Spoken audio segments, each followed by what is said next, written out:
Thinking about buying a used motorcycle? Great choice. You'll save money, avoid depreciation, and maybe even score a few mods for free. But you gotta be careful, not every bike out there is a good deal and not every seller is gonna be honest. In this video I'll explain what questions to ask, what to check, and how to test ride a used motorcycle without getting scammed. Let's go. There are 7 things you need to do before you meet up with the seller. The first one is basic, but if you found the bike you like, just send a quick message to the seller, hey, is this bike still available? Because you don't want to waste time fantasizing and getting ready for something that's already sold or reserved for someone else. I'm speaking from experience. Secondly, ask for more pictures and even a video, especially close-ups of the tires, the brakes and the chain. People often use their best pictures and not their most recent ones, so that's why we do this. Next, ask the seller for some service history of the bike. See if they have any maintenance records or invoices.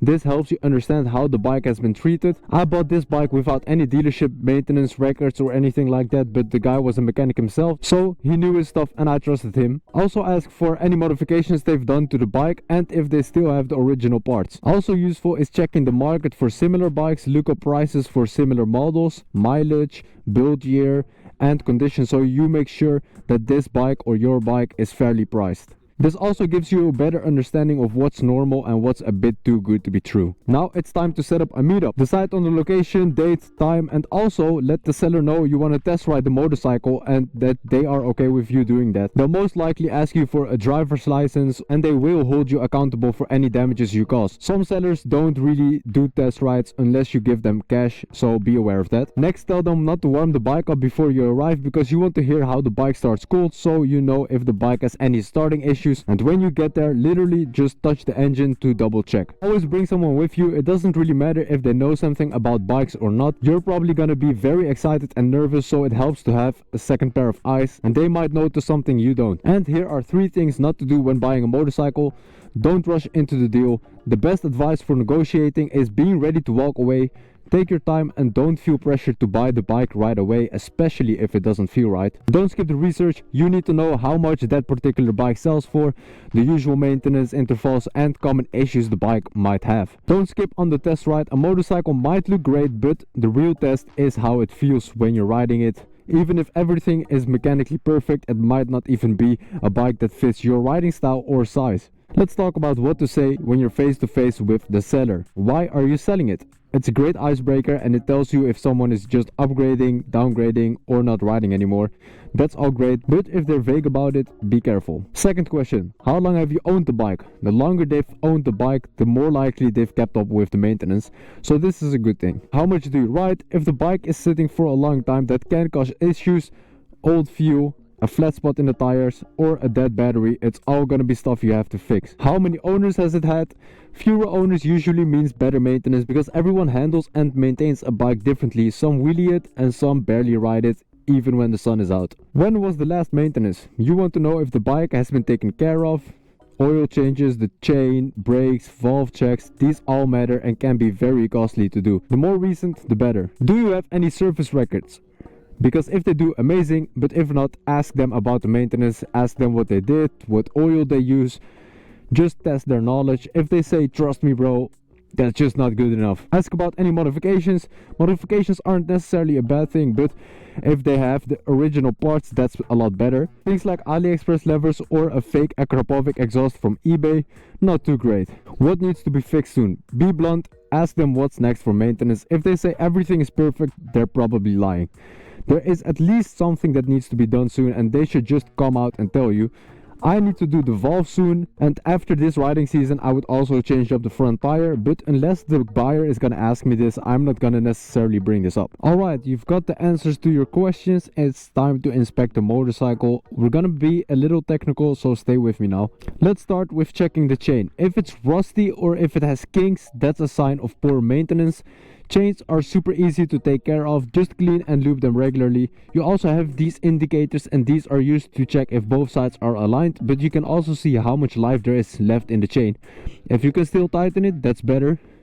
As you can see in my case, it's so and so. But also look at the sprockets. If the teeth are worn out or look like shark fins, that means the adjusting hasn't been done in time and the sprocket is probably worn out. You can also check this by pulling the chain away from the rear sprocket like this. And if you can pull it far enough to see any daylight between the chain and the sprocket, it's probably gonna have to be fixed. This one is fine, as you can see. Replacing a full chain and the sprocket sets can cost between 100, 150 and 200 euro just for the chain itself. But you need to be aware of the hourly rate too, so it can be like 300 euro. So it's a good thing to knock the price down. Alright, let's check the tires for tiny cracks. This is called dry rot and it usually comes from either old age or consistently low tire pressure. You can see my front tire is a little bit suffering from this, but as long as it's not like here on the wall, it's gonna be fine. Also check the thread depth. If it's less than 3 mm, the tires are nearly done and need replacing. Also check if both tires are the same model, check their age, and you can see this information here on the tire. You can see it here. Tires are expensive, especially for good quality ones, so any of these issues are fair reasons to ask for a discount. Just these two alone cost, including their labor, 500 euro. Now let's inspect the frame and body of the motorcycle. Look for anything that might indicate that the bike has been in a crash, like cracks, dents or welded repairs. Mine hasn't been in a crash, but there is a little bit of rust and corrosion, so here on the exposed parts, it's a sign that the bike hasn't been properly restored. I live in the Netherlands and I park my bike outside. It's raining basically every single day, so it's almost unavoidable. Now let's take a look at the brakes. These are a little bit difficult to inspect, but if you look through the caliper, you can see the brake pads. If they're super thin, you're gonna need to replace them, but you'll probably also notice it when we do the test ride because the brakes will feel weak. Also gently touch the brake disc and feel for grooves or uneven surfaces. The suspension is pretty easy to check. You hold the front brake and you push down on the front suspension. If they sink all the way with just your body weight, something is cooked. After that, look for oil around the fork tubes, because that's a sign the fork seals are leaking, and this stuff is very expensive to replace, so it's a deal breaker for me. It could easily mean the rider has been wheeling the bike, but if you think you can knock down enough of the price, hey, you do you. Check the brake fluid reservoir. The fluid should be light amber or somewhat clear. If it's dark brown, that means it's too old. Brake fluid also attracts moisture over time, which lowers its performance and can lead to spongy brakes or even air getting into the system. It's recommended to change every 2 years. Not a huge cost, but it's a sign of neglect and something you might want to do right away if you do decide to buy the bike. Also check the oil level of the motorcycle. Most bikes have something you can see through, or minus this dipstick. Man, it's stiff. Check if the oil level is between minimum and maximum. That's this part right here. I don't know if you can see it, but mine is good to go. Look under the bike and around the engine for any signs of oil or coolant leaks. Leaks usually show up as oily spots or dried up residue. Also check the radiator. The fins should be straight and clean. If they're bent, clogged up like this one, the bike could potentially overheat, especially in traffic or summer.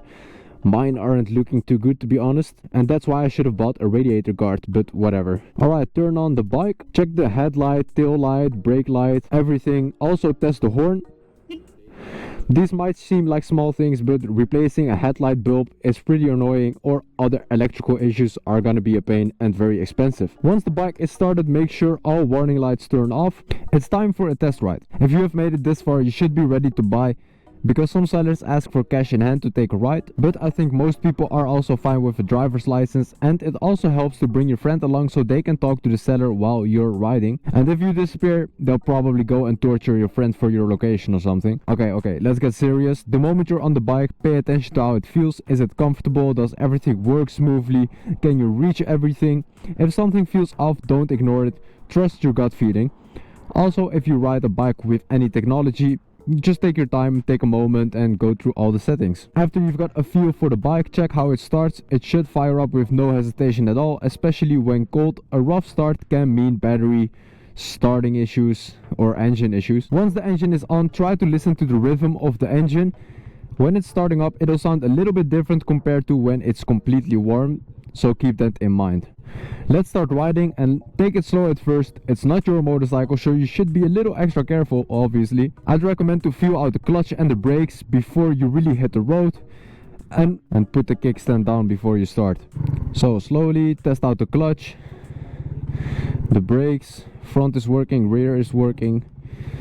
Alright, once you're moving, we want to go through all the gears, and that's not really difficult on a 125cc, but for a bigger motorcycle you want to go to the highway. So make sure you've got your route planned. While riding, listen for any unusual noises from the engine or gearbox. You want it to feel and sound smooth. And next up, test the brakes.